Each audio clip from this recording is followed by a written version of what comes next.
₹1000 ಕೊಡ್ತೀನಿ 2 ಅವರ್ಗೆ. ಒಂದು 6 ಆಟೋ ಬೇಕು ಅಂತ ಹೇಳಿದ್ರು. 6 ಆಟೋ ನಾವು ನಮ್ಮ ಸ್ನೇಹಿತರು 6 ಆಟೋ ಎತ್ಕೊಂಡು ದೊಡ್ಡ ಗೋಡನ್ಗೆ ಹೋದ್ರಿ. ಈ ದೊಡ್ಡ ದೊಡ್ಡ ಲಾರಿಗಳು, ಕಂಟೈನರ್ಗಳು, ಟಾಟಾ ಎಸಿ ಕಂಟೈನರ್ಗಳೆಲ್ಲ ರೆಡಿ ಮಾಡ್ತಾರಲ್ವ ಅಲ್ಲಿಗೆ. ಏನಂದರೆ ಈ ಕಂಟೈನರಲ್ಲಿ ಈ ಆಟೋಗಳನ್ನ ಶಿಫ್ಟ್ ಮಾಡೋ ಥರ ಇಲ್ಲಿಂದ ಬೇರೆ ಕಡೆಗೆ ಒಂದು ಕಂಟೈನರಲ್ಲಿ 12 ಆಟೋ ಕೂರೋ ಥರ ಇವರು ಡಿಸೈನ್ ಮಾಡ್ತಾಯಿದ್ರು. ಇವರು ನಮ್ಮ ಬಾಲಣ್ಣವರು ಸ್ನೇಹಿತರು. ಆ ಕಂಟೈನರಲ್ಲಿ 12 ಗಾಡಿ ಕೂರ್ಸೋಕ್ಕೆ ಆಗುತ್ತಾ ಇಲ್ವಾ ಅಂತ ಟೆಸ್ಟ್ ಮಾಡೋಕ್ಕೆ ನಮ್ಮ ಗಾಡಿಗಳನ್ನ ಕರೆಸಿದ್ರು. ಎಲ್ಲ ಗಾಡಿಗಳಿಗೂ ಮಿರರು, ಬ್ಯಾಕ್ ಸೈಡ್ ಬಂಪರ್ ಏನಾದರೂ ಇದ್ದರೆ ಎಲ್ಲ ತೆಗೆದುಬಿಟ್ಟು ಆ ಲಾರಿಯಲ್ಲಿ ಹತ್ಸ್ಬೇಕು.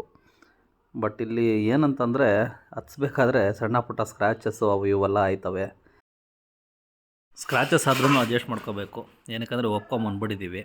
ಹಿಂಗೆ ಹೋಗಂಗಿಲ್ಲ ಬರೋಂಗಿಲ್ಲ. ಇವಾಗ ಇವ್ರ ಗಾಡಿಗೆ 1-2 ಸ್ಕ್ರ್ಯಾಚ್ ಆಯಿತು ಬಾಲಣ್ಣವರು. ಇವರು ರಾಜೇಂದ್ರ ಅಣ್ಣವರು.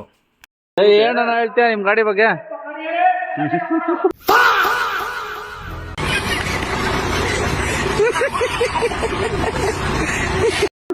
ಗಾಡಿ ಒಂದು ನೆಟ್ವರ್ಕ್ ಸರ್ವಿಸ್ ಮಾಡಲ್ಲ ಮಾತು. ಹೊಸಬರಿಗೆ ಗಾಡಿ ರೆಫರ್ ಮಾಡ್ತೀರಾ? ಮಾಡಲ್ಲ ಸರ್ ನಾವು. ಬಾಲಣ್ಣ ಅವರು ಗಾಡಿನ ಯಾಕೆ ರೆಫರ್ ಮಾಡಲ್ಲ ಅಂದರು ಅಂದರೆ, ಹೊಸ ಗಾಡಿಗಳಿಗೆ 1.5 ಲಕ್ಷ ಕಿಲೋಮೀಟ್ರು 5 ವರ್ಷ ವ್ಯಾರಂಟಿ ಕೊಟ್ಟವ್ರೆ. ನಾವೆಲ್ಲ ಫಸ್ಟು ತೊಗೊಂಡಿದ್ದು 3 ವರ್ಷಕ್ಕೆ ವ್ಯಾರಂಟಿ ಕೊಟ್ಟರು 1 ಲಕ್ಷ ಕಿಲೋಮೀಟರ್ಸ್ಗೆ. ಅದನ್ನು ಹೊಸ ಗಾಡಿ ತೊಗೊಂಡು 10 ಜನಕ್ಕೆ ರೆಫರ್ ಮಾಡಿದ್ದಕ್ಕೆ ಇವತ್ತೊಂದಷ್ಟು ಜನಗಳು ಗಾಡಿ ತೊಗೊಂಡಿರೋದು.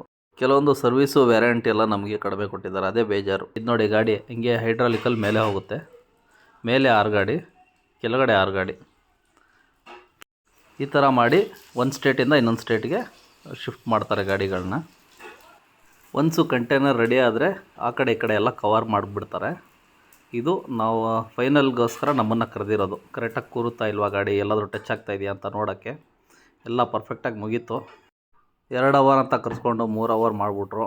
ಬಟ್ ಕೊಟ್ಟಿದ್ದು ಮಾತ್ರ ₹1000. ನಮಗೇನು ಬೇಸರ ಆಗಲಿಲ್ಲ. ಬಟ್ ಸಣ್ಣ ಪುಟ್ಟ ಗಾಡಿಗಳಿಗೆ ಸ್ಕ್ರ್ಯಾಚ್ ಆದವು. ಈ ಕಂಪನಿಯವರು ಟಾಟಾ ಎಸಿಯಿಂದ ಹಿಡಿದು ದೊಡ್ಡ ದೊಡ್ಡ ಲಾರಿವರೆಗೂ ಕಂಟೈನರ್ ಬಾಡಿಗಳನ್ನ ಕಟ್ಕೊಡ್ತಾರೆ. ಅಷ್ಟೊತ್ತಿಗೆ ಸಾಯಂಕಾಲ ಆಗೋಗಿತ್ತು. ನಾವು ನಮ್ಮ ಮನೆ ಕಡೆ ಹೊರಟ್ರಿ. ನಮ್ಮ ವೀಡಿಯೋಗೊಂದು ಲೈಕು, ಶೇರ್, ಫಾಲೋ ಮಾಡ್ಕೊಳ್ಳಿ ಅಂತ ಕೇಳ್ತಾ ಟಾಟಾ ಬೈ ಬೈ. ಮುಂದಿನ ವೀಡಿಯೋದಲ್ಲಿ ಸಿಗೋಣ.